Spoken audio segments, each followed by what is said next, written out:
Welcome back, ladies and gentlemen. BTM here, excited to bring you match 41 in our Age of Empires 3 series. It's a 2v2 on the map Great Plains. I'll be playing Japanese as usual, or at least for this week, allied with a British player facing off against a German and a Dutch. We're starting off with 2 orchard wagons, and our early game Japanese strategy is going to be exactly the same.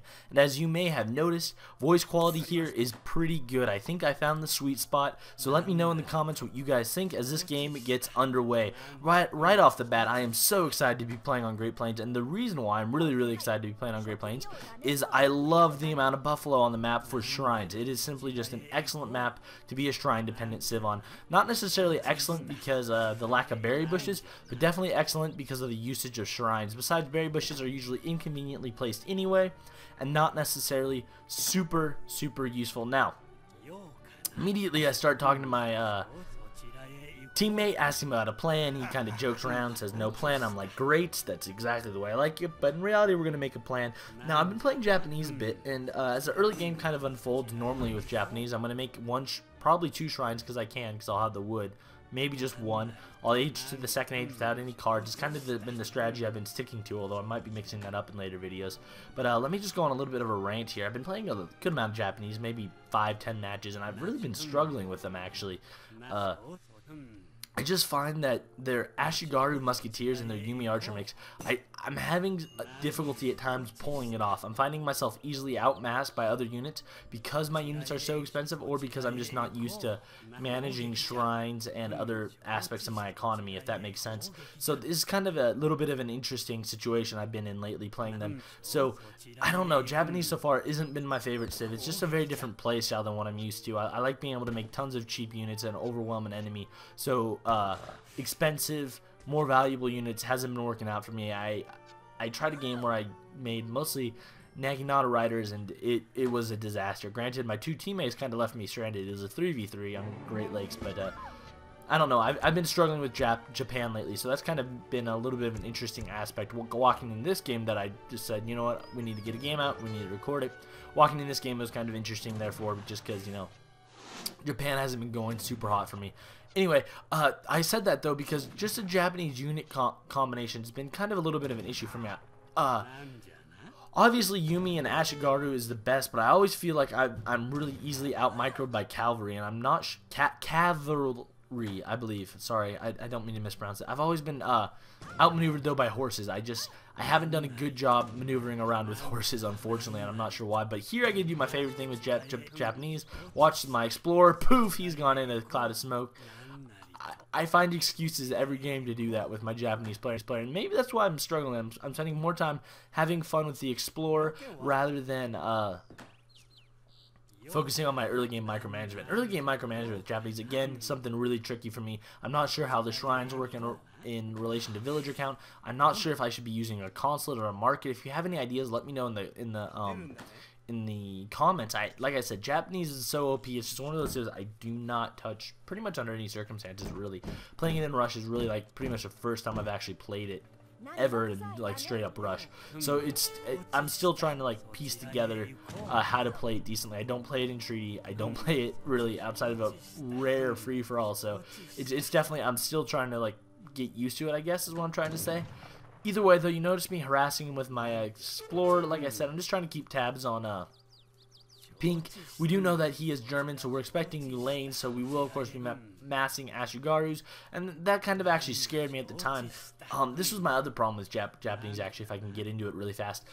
Ashigarus are excellent, but in order to be crossbowmen, you need Naginata horsemen, but you don't have a card to send Naginata horsemen from your town center, so you have to make them, which either requires a stable, which costs 200 more woods and then 200 resources ahead, or you're stuck trying to use Yumi and Ashigaru against crossbowman masses, which are relatively simple to mass.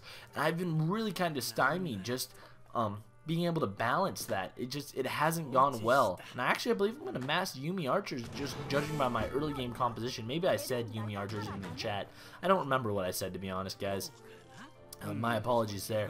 So yeah, it looks just from my villager distribution at this point, I'm gonna go Yumi Archers, but I send 5 Ashigaru Musketeers as my first shipment. Who knows? Now, at this point, I make a pretty brazen move.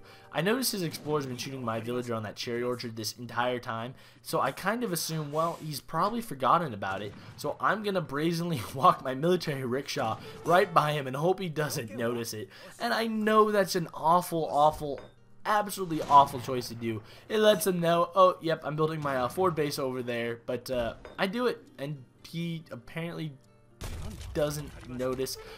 Red wants to build his forward base really close to his town, so I scoot my barracks over a couple of meters, but I don't really go that far. I'm not really that interested in being buddies with the Red. I mean, he's kind of weird. Look at him. He's a Native American. You know, I'm an explorer. My name is Big Thunderman. No, just kidding.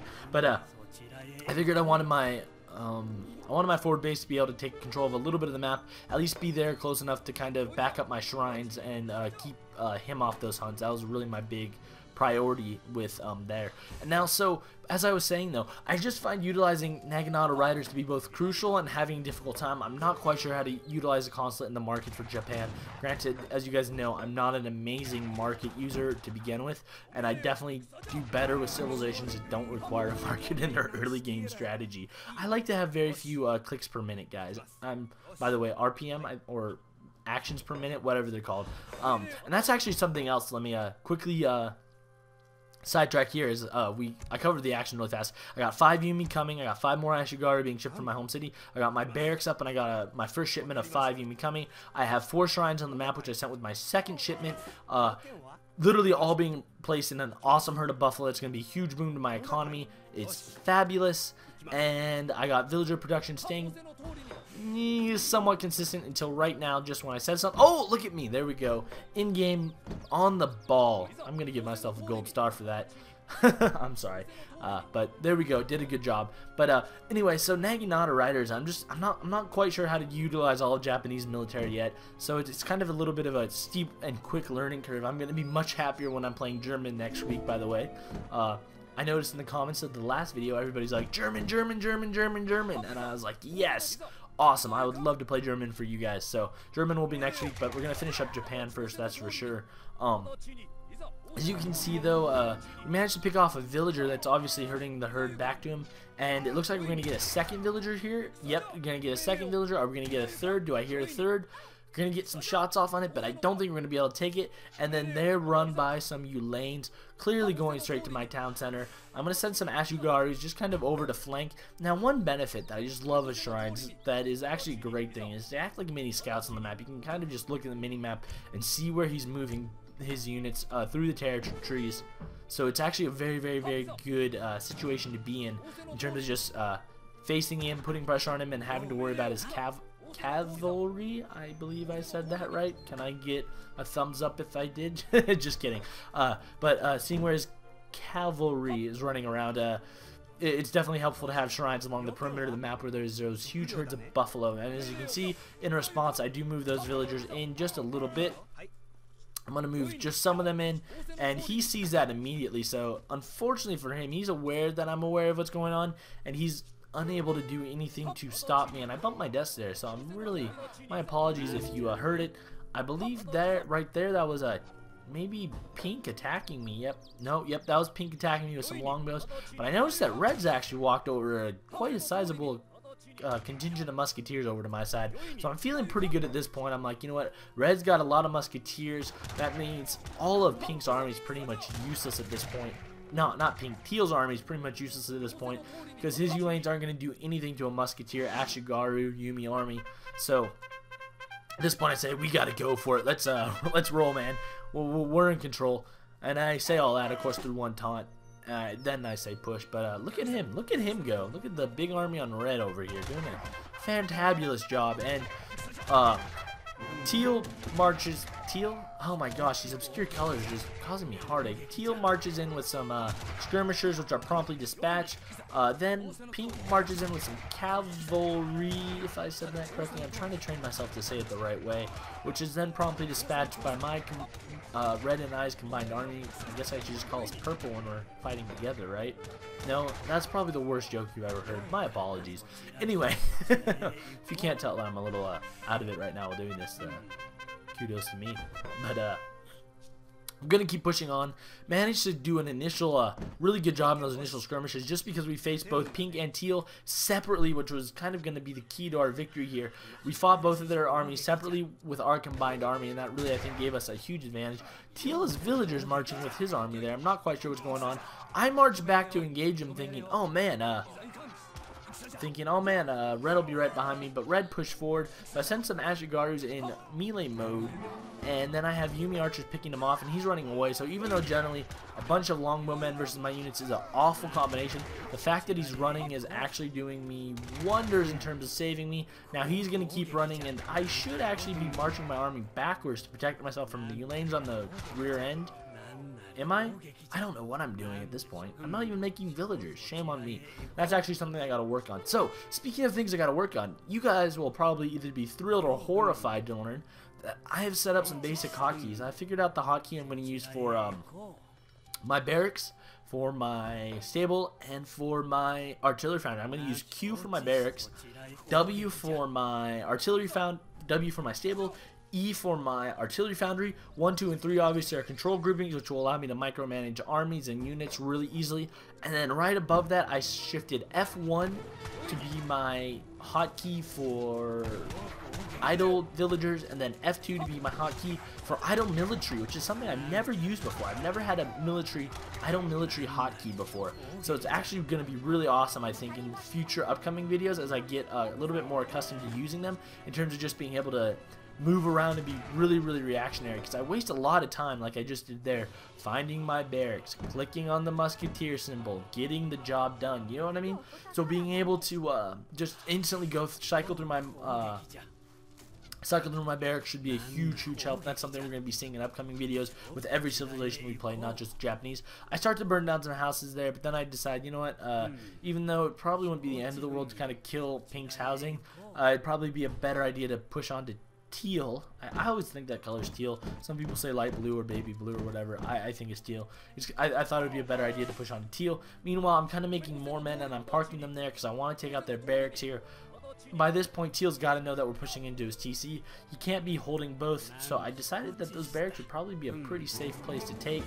I backed up a little bit there. I don't know why. Maybe just for the joy and pleasure of watching my units march back and forth. I have no clue. My next units, though, have really been a pretty healthy mix of Ashigaru and Yumi. I know that I probably went a little bit heavy on the Ashigaru, considering that pink has pretty much only made longbowmen, but I felt like it was a smart choice to go heavy on the Ashigaru, considering that it always seemed like pink had you lanes. Teal is the one going heavy on the longbowmen, I believe. Right, my apologies. I'm going to take down this town center, though, before I move on, just to cause Teal a little bit of heartache, and I am going to actually finish killing off these longbowmen there, and then start sieging down his barracks. Strength in numbers is going to win the day here. Unfortunately, my military actually is not going to match up super well against Teal's longbowmen mass, just because it looks like I have mostly Ashigarus left there. However, Red's massive musketeers is incoming, so I realize at this point it's very crucial for me to follow Red in pursuit of pink, because if our combined armies are there, obviously we'll smash them. I bumped my desk again. My mic sensitivity is actually a little bit turned up, so I'm going to be very curious when listening back to see if you guys can hear that. I'm sorry, I know that has nothing to do with the action happening on the screen. My apologies. Red then split up his army, which I guess is smart in this instance, although my army split up too, so I guess I can't be like, never split up your army. Now at this point I decided to go take out the outpost, and I did that mainly because I knew that if he popped out 5 of any unit, that army would be able to kill him fairly easily, so I was not too disturbed with having to wasn't too disturbed with focusing on the outpost, realizing that, hey, if any units come out, we will kill them. At this point, both of their town centers are dead, so it's really just going to be a quickly round up anything that's left. They're both probably kind of rallying on the corners of the map, not quite willing to concede victory just yet, but it is pretty over as long as Red and I don't screw up, which we will not.